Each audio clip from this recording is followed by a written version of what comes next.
Welcome. I'm going to show you a demo of ArchFX REACT, Arch's tool for automatically detecting downtimes and enabling operators to report the reasons for downtimes so teams can work together to address recurring problems in priority order to increase uptime and throughput. Let's say that I am a supervisor who wants to check on how things are going on the lines that I supervise. I log into ArchFX REACT and I choose the site that I'm working at, and then I want to look at the lines in Building 12. So I open Building 12 and I can see that currently 3 lines are running without trouble and 1 line has no work scheduled on it. This is the supervisor view. It gives you a bird's eye view of everything going on in a particular area.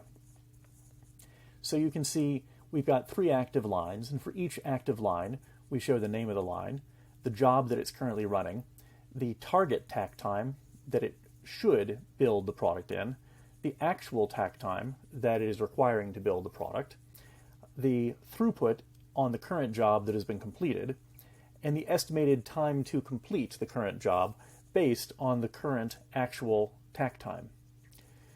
You can also see whether each job is running or if it is currently experiencing a downtime. And if a particular job is experiencing a downtime, you will see the reason for that downtime listed over here. So this is the supervisor view. Oh, look at that. One of our lines has experienced a downtime.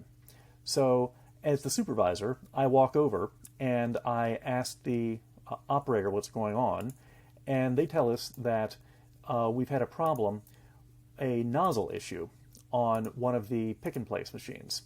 So to save the operator some time, I record that downtime reason and then I continue going around my daily business. Okay, now let's say that I am the line operator for line 1 coming into the factory, and I show up and I want to start my daily work. I open my line and I start my shift, and now I create a job. There is probably an in-house ticketing system or spreadsheet on which that specifies what I'm going to be creating. So I look on that and it says I'm going to be creating network caching box, top of board. And we're going to create 500 of those. And the target takt time for creating this product is 29 seconds. And we're going to use our pick and place machine to track how fast the line is producing the board. So now that I've created the job, I start it, and I can go over to the summary tab to see how the line is working. Of course, you're not actually connected to a real line right now. You're going to see some simulated data of the line running smoothly and then occasional downtimes so that we can see how the product works. So right now we can see that the line was idle for quite some time at the start of the shift, and now I have started working and I've been building product for about 26 seconds. We've got a status panel here that tells us how the line is running. Currently it's running. If we hit a downtime, that'll change to red and will show us that it's a downtime for an unknown reason. We can see the name of the current job, the current units per hour, and the target units per hour, target and current units per hour. And if time has been lost due to slow cycles, that'll be tracked here. And we'll convert the total time lost due to downtimes and slow cycles to units lost here. Finally, we track the total throughput on the job down here.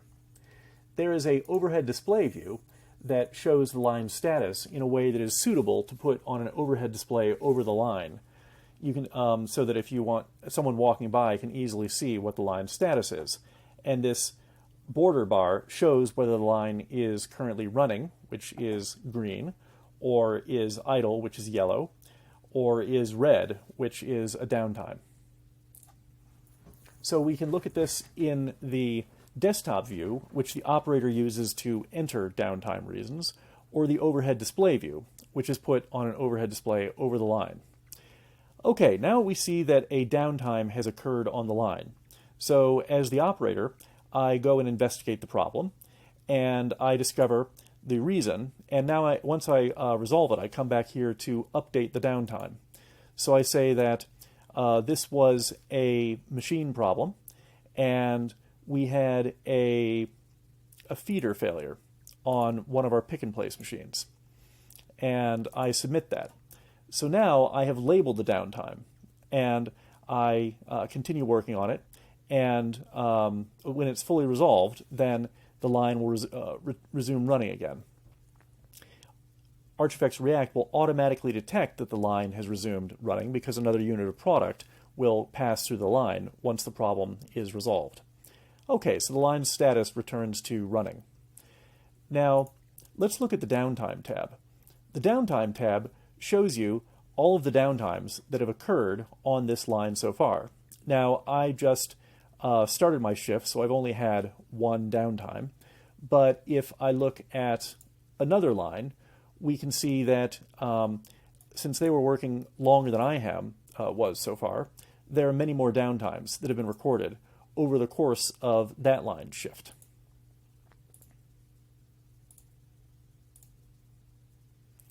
All right, so all the operators on the various lines continue running their lines and labeling downtimes as they occur, for the balance of their shift. That becomes input into the ArchFX REACT analytics. So let's now go take a look at the analytics we can bring to bear to understand what's going on our lines. So this is the React Downtime Inspector, and you can see that it summarizes the performance on our area here. So we have about 41% uncategorized downtime, which means the operators need to label that. 7% categorized downtime, things that I labeled just prior to this demonstration. 16% running time, and 37% idle time. And that's in the last 1 hour. Then we can see those same statistics shown here numerically in the area summary statistics.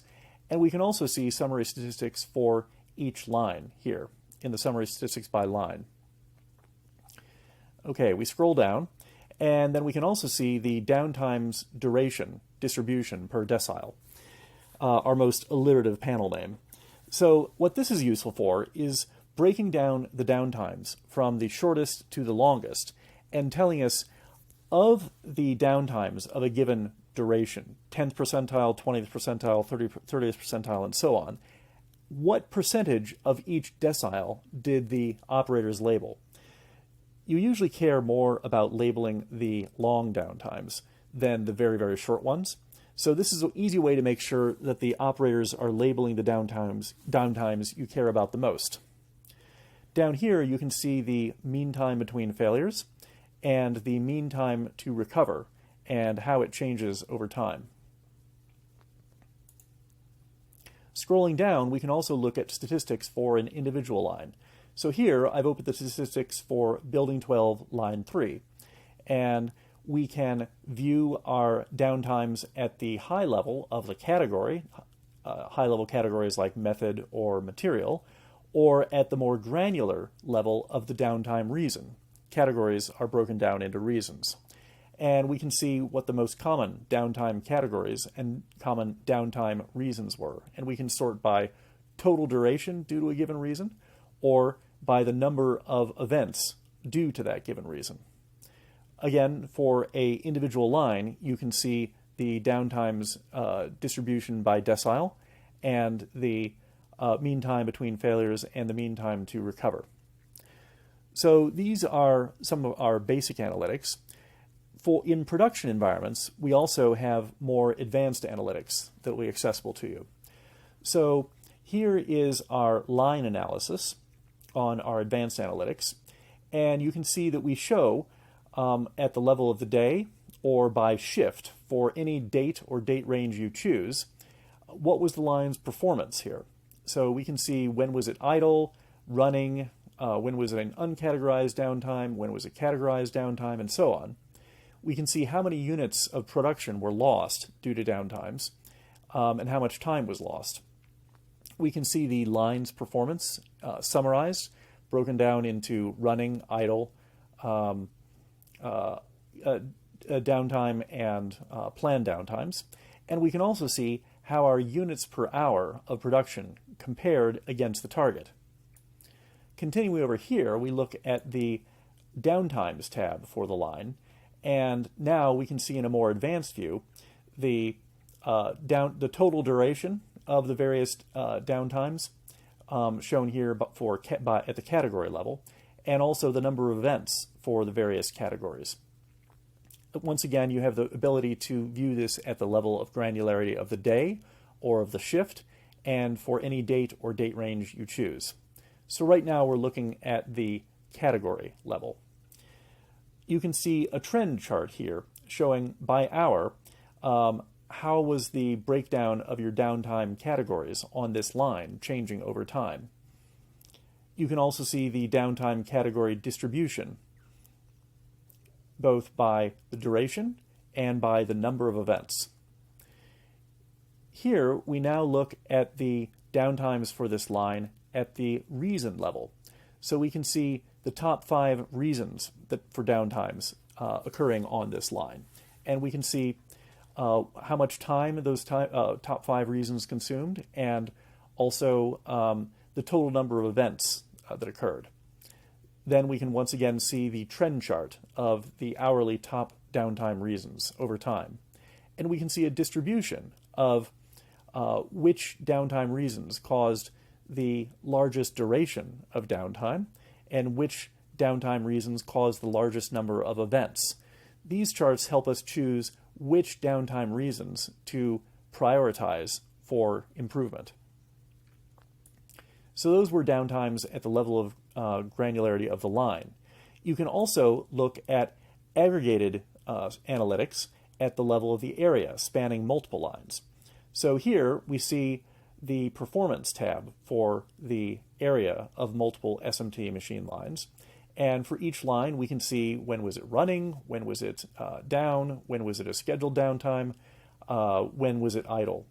And we can see aggregated performance for the area as a whole. We can see each line's individual performance aggregated over the time period you're looking at. And you can see the throughput by line over time. And just as for the lines, at the area level, you can also see aggregated top 5 downtime reasons by duration and by number of events, and also the distribution of downtime reasons over the area as a whole, both by duration and by number of events. So what you've seen is that ArchFX REACT makes it easy for a supervisor to see what is going on all the lines they are responsible for. It makes it easy for operators to create a new job and then to label downtime events when they occur. And then the analytics make it easy for the team to identify the highest priority downtime reasons that need urgent attention to reduce downtime on the lines as quickly as possible.